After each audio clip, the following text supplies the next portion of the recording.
You're listening to Where You Live with Gene and Tony. Welcome back to Where You Live with Gene and Tony. We are broadcasting live from the Concierge Landscape Studios, and this hour is also brought to you by Extreme Exteriors.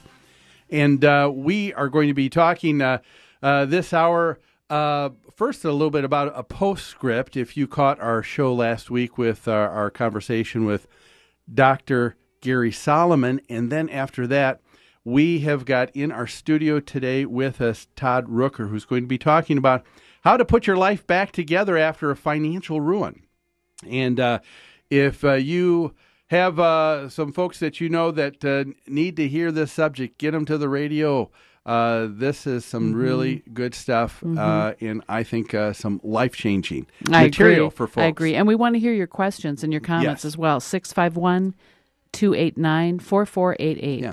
But let me just take a moment, though, Tony, for us to just do, we don't do it often, but I think it's necessary to kind of do what I would call a postscript of our discussion with Gary Solomon. For those who may not have caught the show last week, you could certainly catch it on a podcast on our website at New Concepts at www.newconceptsgroup.com. And he was an interesting fellow, to say the least. Yeah. He talked about had some interesting theories, didn't he? Yes, yes, he did. He had what was called the HOA syndrome. He has defined and identified what he calls, it's like a mental health issue, right? Yes. He calls it the HOA syndrome, and he thinks it's a collection of symptoms and I don't know what else you call it, that happen to people who live in homeowners associations. Yes, but the part that I think really bothered us more than anything else was the inferences that he made as to the cause of that. That's right. And he said that he thought it was a very calculated and measured and deliberate choice of HOA boards and property management companies who are trying to be involved with what he called extortion and bullying.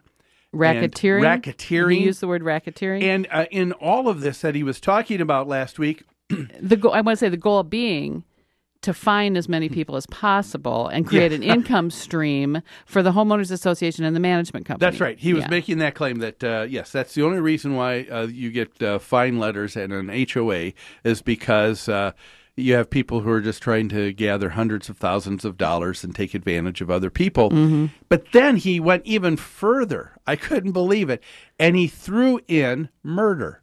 Yes. Remember? Yes, I do, because I called him on it. You did. And said, tell me where this happened, because I'm going to look it up. And he said, just Google Arizona Homeowners Association murder. Yes. And you'll get the story. Well, folks, we have that here with us this morning. We thought it would be important for you to know the truth of what went on. And this is from January 25th, 2011, from the Arizona Republic in Mesa, Arizona.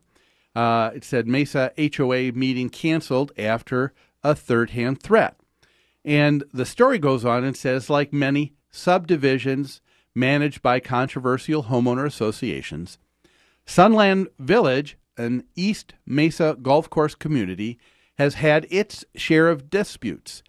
But residents of the seniors-only enclave say that they are bewildered by reports that a person armed with a gun would show up at their Monday evening homeowner association's meeting.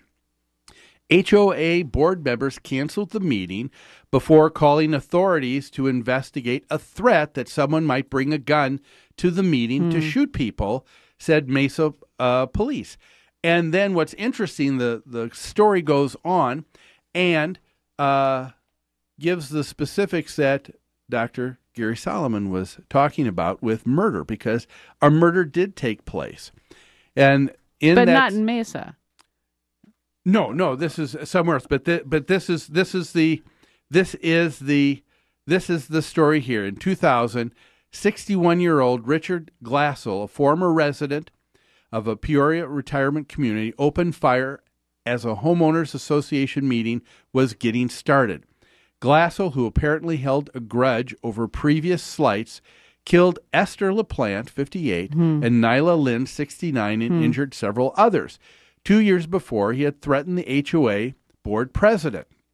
Glassell was found guilty of 2 accounts of first-degree murder and other charges in 2002 and received a death sentence.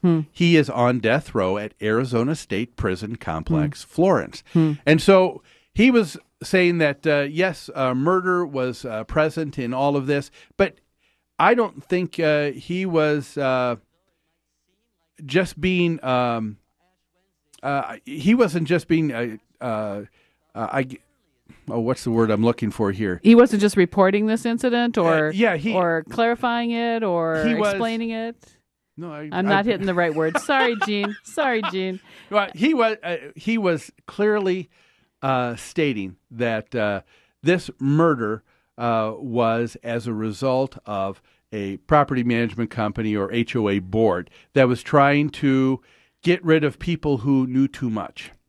And the exact opposite is what took place here. Here you have a case of a homeowner who is disgruntled at the decision of his board of directors in the HOA where he lives, and he opens up and fires and takes the lives of several people. Do you think there might have been other issues going on in this man's life besides his frustration with his homeowners association? Is that possible? I think very much so. I don't know that this would be the reason of HOA syndrome. I suppose Dr. Solomon would probably assume that HOA syndrome was probably the result. But you know what? We've got to get to a point in our lives where people need to take responsibility for their own life. That's right. And part of our discussion was about the inflammatory and incendiary language that Dr. Solomon uses in his treatise about HOA syndrome. He says he calls board members and management companies racketeers, they're bullies, they're deliberately making people crazy, basically, is what he said. He likened HOAs to a Nazi concentration camp, and he said he very deliberately used inflammatory language. Yeah, and that was the key that caught my attention. He said that he was deliberate in using that language because he wanted people to be upset. And that, in a nutshell, to me, really describes the man that we were talking to. Because if you want to be an expert in an area, you need to have credibility. And to have credibility, you need not to stir up the pot, stir up the emotions of someone else, but you need to be able to talk with candor and intelligence, and you need to talk with knowing something about the subject. And here he was clearly throwing in something, hoping that I think that nobody else would probably clarify or try to find out about, but he was giving something that had absolutely nothing to do in support of what he was talking about. Yeah, I agree.